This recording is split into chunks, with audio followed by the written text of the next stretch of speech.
Hi,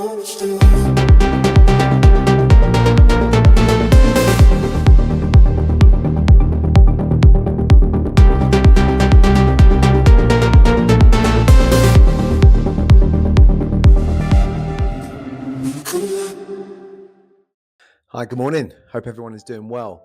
So I wanted to do a video and just really talk about how I kind of got into business, give a bit of information about me. I've done a lot of videos over the last probably 3 months since I started my YouTube channel and my social media journey on Go Permissionless.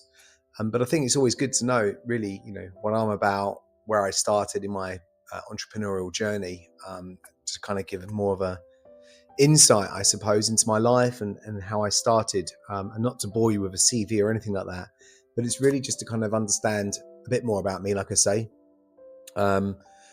I started, I left school back in 1996. I went to a great school in the UK, in a place called Coulsdon, and it was a fantastic school, had some fantastic friends, did really, really well. When I say I did well socially, but I didn't really necessarily do that well at school.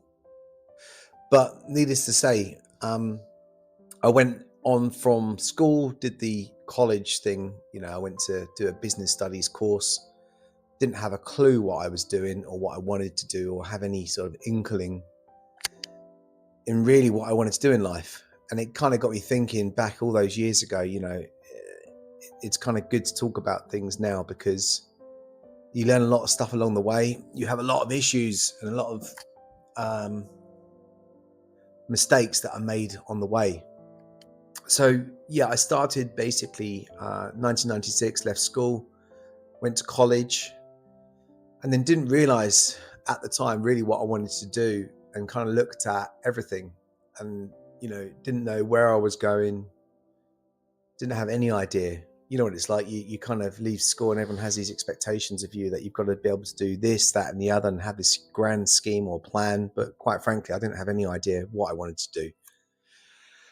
So I had a friend of mine actually at school, college at the time, and I'll never forget this. She called me up and said to me at the time, there's a job going at the moment at a local newspaper selling advertising.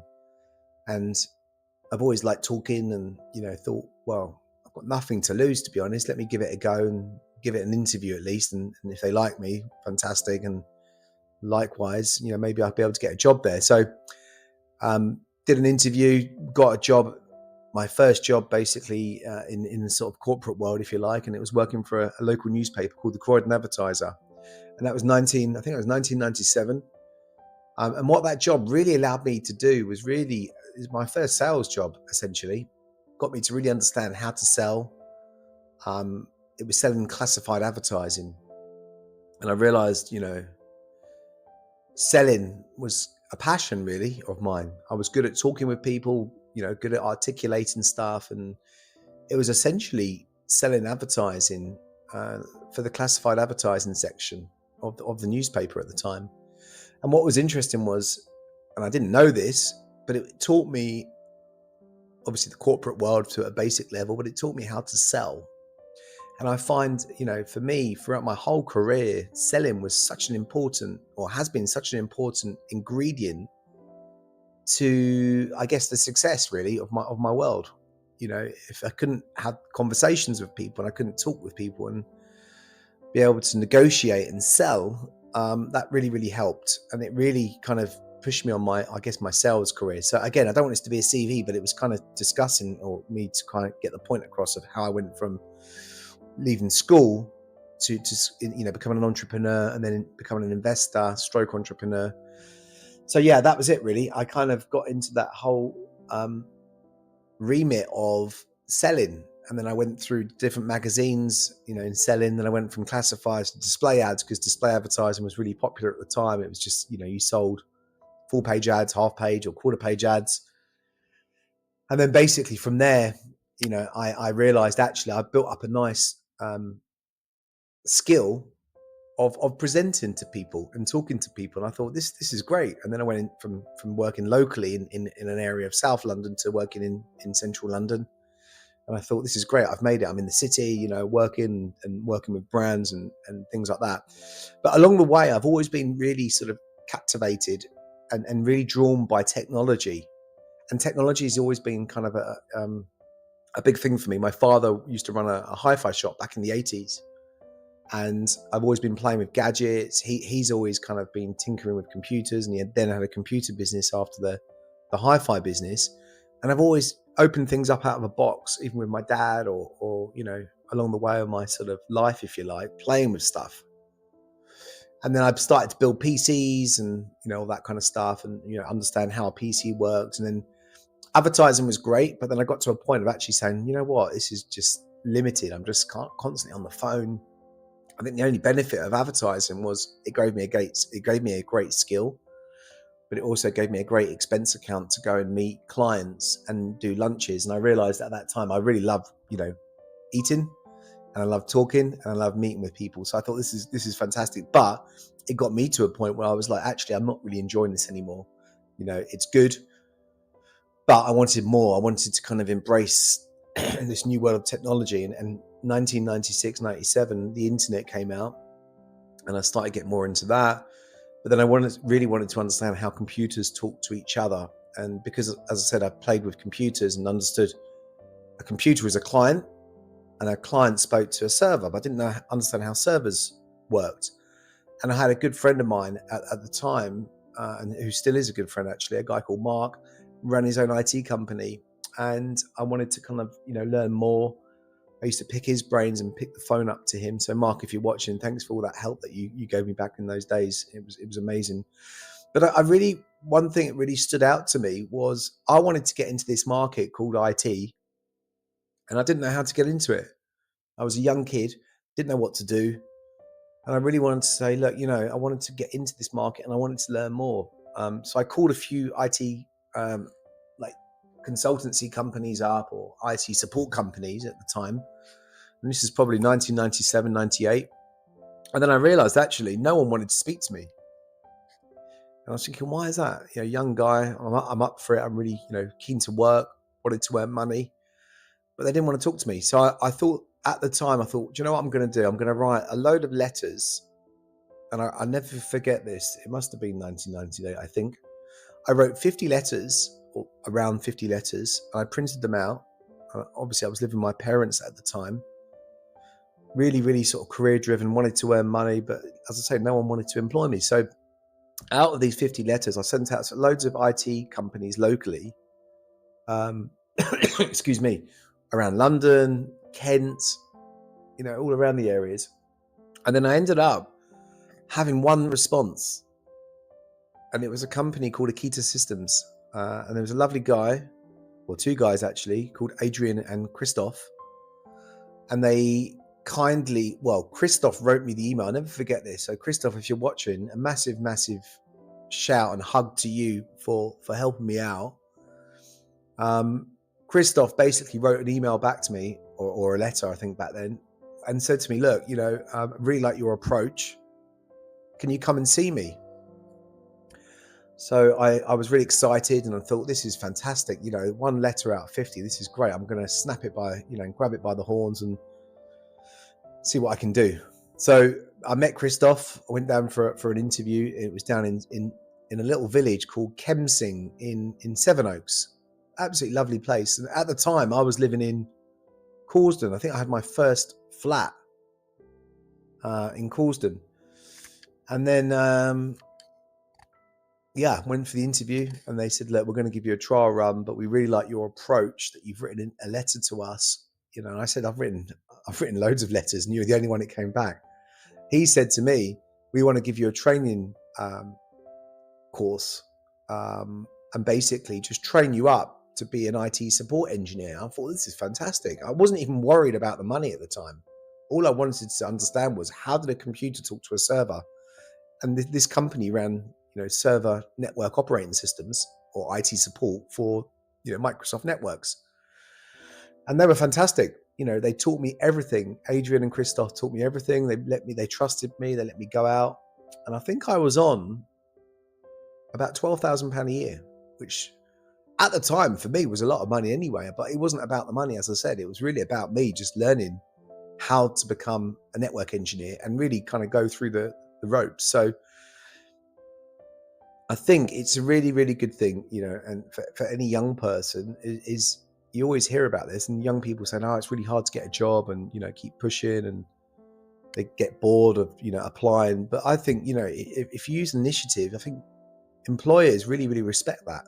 Like I said, 50 letters and only one came back, but they gave me the benefit of the doubt, and they said, look, let's give it a go. So my message, and, I'm not some guru sitting here shouting about my life. It's just really call it a blog or vlog, whatever you want to call it, to talk about my background and where I started and where I got to, and it's really about the skill sets that I've learned along the way. So going back to sales was really, really important skill.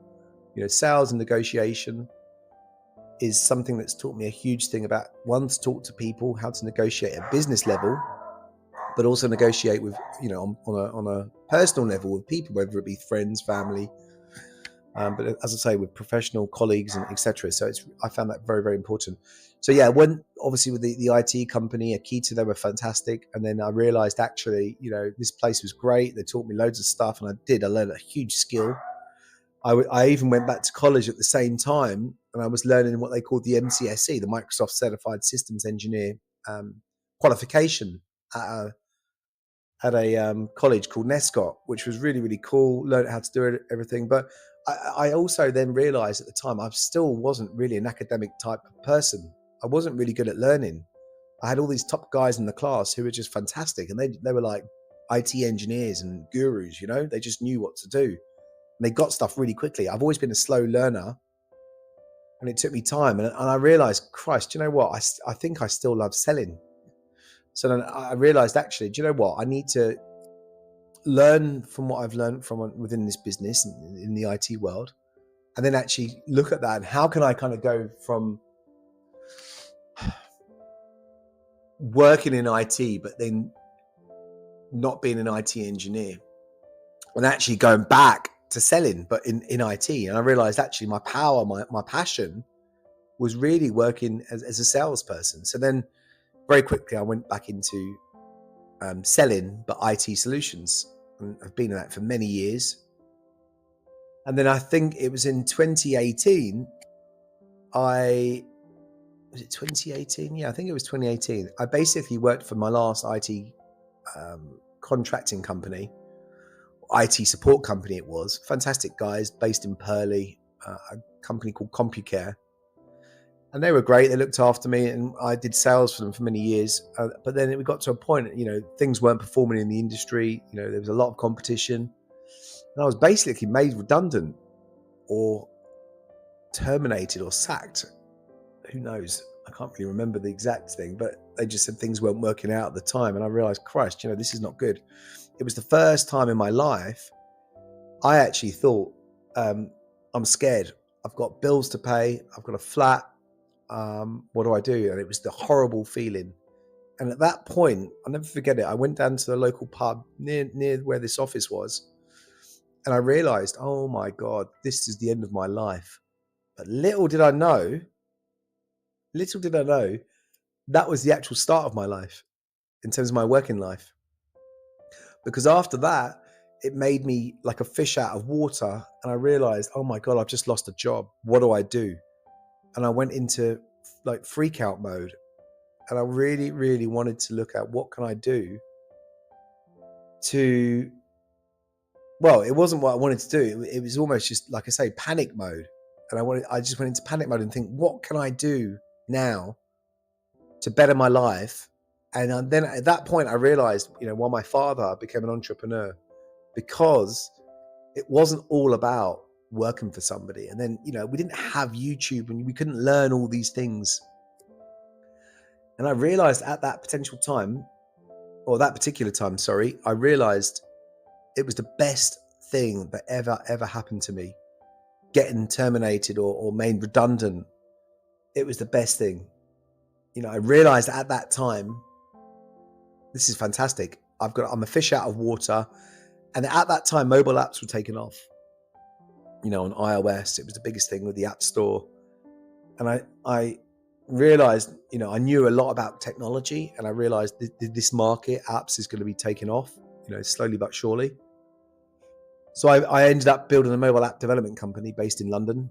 And a good friend of mine, Jamie, said, well, he was launching a business at the time, and said to me, I've got a spare desk here. Do you want to have it at very low cost? I was like, well, I've got no money. He said, don't worry about it. Just pay me what you can for the time being. And as your business takes off, and I'll be forever grateful for him to, I guess, have that trust in me, because I wanted to work in London. And at the time, Old Street, Shoreditch area, which is where this office was called Tech City. It was a big push by the government at the time in 2011 at this time, to kind of push the tech, but in Shoreditch, and call it Tech City. So the Old Street roundabout, excuse me, and all around that area was all about tech, and it is now. It's most people in Soho that were tech driven, or even advertising companies and media agencies, have pulled out of Soho. Soho's like a ghost town now. They've moved to Shoreditch and Old Street. So yeah, that was great. We ended up having a small little office. I mean, it was an office literally at 2 square meter, probably 3 square meter in size. But it was the best thing. We had a mini fridge, had a kettle. It was the smallest. We had to kind of walk over each other. But it was the first time, I was in an office on my own, responsible for my own well-being, responsible for my own paycheck. And I was really scared. I've got to be honest, it was probably the scariest thing I ever went through, because I was starting business on my own. I had no money, or I had a small amount of money. And I built that business up, and it was fantastic. I worked in that business, which is called Blue Storm Mobile App Development, from 2011 to 2017 or 18, I think it was, and sold that business. But we built some fantastic apps. It was really, really good. It was a good period to be in it, and it was fantastic. And again, what taught me on that journey, from starting my own business to even now, was really, again, the skill set was selling, being able to communicate with people, being able to talk and have that kind of one-on-one, relationship building with people, and build that trust up with people. And it was fantastic. So yeah, that was fantastic. I built that up. And then in that same office, you end up meeting other entrepreneurs who are starting on their journeys. And there was a big app company starting in the retail who were right next door to us, and they were fantastic guys. If you're watching, you probably remember me. And it was great, met these guys. And we moved office actually to another office down the road. And then we met more people, in shared offices. Met a guy called Maz, lovely guy, and he's doing really well for himself now. So Maz, if you're watching, well done for what you're doing. And then I met a guy called Michael, who became my business partner for another business that we did. And if I look back at it, I think life's about, connecting with people, meeting with people that you trust, and potentially working with them, And I think that's the big thing, is understanding people and working with people, because every place or person that you meet has an opportunity. So whenever someone says to me, do you want to meet up and have a coffee? I'm a big advocate for that. It's all about meeting people, having a chat, having a coffee, and see if there's any sort of opportunities to be had. And out of that, I ended up renting an office actually in Shoreditch after that, from a guy called Charlie, who's a very, very good friend of mine now. So Charlie, if you're watching, massive shout to you. And Charlie and Ben, they're two business partners that I've met through Charlie. And we ended up renting a workspace from Charlie, who had a co-working space in Shoreditch. And then through that, you end up meeting so many people in a co-working space. I'm a big advocate. If you're an entrepreneur and you're starting out, or a business owner, co-working spaces are beautiful. You get to hang out with some cool people, and you just get to experience loads of startups. And for me, startups are phenomenal. You have that energy, that vibe, and people just having a great time, hanging out together, and really, really just kind of exploring each other's strengths. And you can go and make a cup of coffee, and you understand the guy next to you's just got funding for like 3 million quid. You're like, how did you do that? And then you understand how people get funding, and look at those types of things. It's just cool. And I look back at my life so far. I'm 46 now. and I hope you don't think I look any older than that, but probably do. But you look back and you realize actually, it's about skill sets on an entrepreneurial journey, meeting with people, and just having fun. And for people that look at it starting out, I always think, God, it is difficult. You've got a lot of stress. You're on your own. It's very lonely being an entrepreneur. You don't get to meet. You don't get to hang out with people like you do in a commercial office when you're working for a company. But for me, looking back at it, look at that sort of time zone that I've given you and where I am today. And I've got my own cleaning business now, and I've got a property portfolio, and now I've got into becoming an influencer or advocate for Bitcoin, alongside some other things in the background as well. So I think everything is a big thing in life, in terms of when you meet people, you hang out with people, you get to connect with people, and then you learn from people. And every day, one thing I would always say is I'm always learning something new. I love technology, like I said earlier on. I love seeing what is new out there, what's happening, and learning from that, and also connecting people. If I've got a friend of mine, I've got a friend who lives in Dubai, a couple of friends in Dubai, and they're doing really cool things, and I like to know how things are happening in Dubai, and is there stuff that I can do in Dubai, and what's the reasons for doing tax-free over there. And I'm exploring that at the moment, with businesses. And I think with everything in my journey so far anyway, it was really just being an entrepreneur. It isn't easy. And yeah, I'm probably going off on a bit of a tangent, but this is what this is about. It's just kind of exploring and just mind dumping along the way about being an entrepreneur and my journey, and realizing, actually, going back to the loneliness, there's been some really tough times. It's pure stress, and I still get it. You still have days where you think, Christ, what am I doing? But then I read a fantastic book years ago, and many of you have probably read it if you're an entrepreneur or investor or business owner, and that was the Rich Dad Poor Dad by Robert Kiyosaki.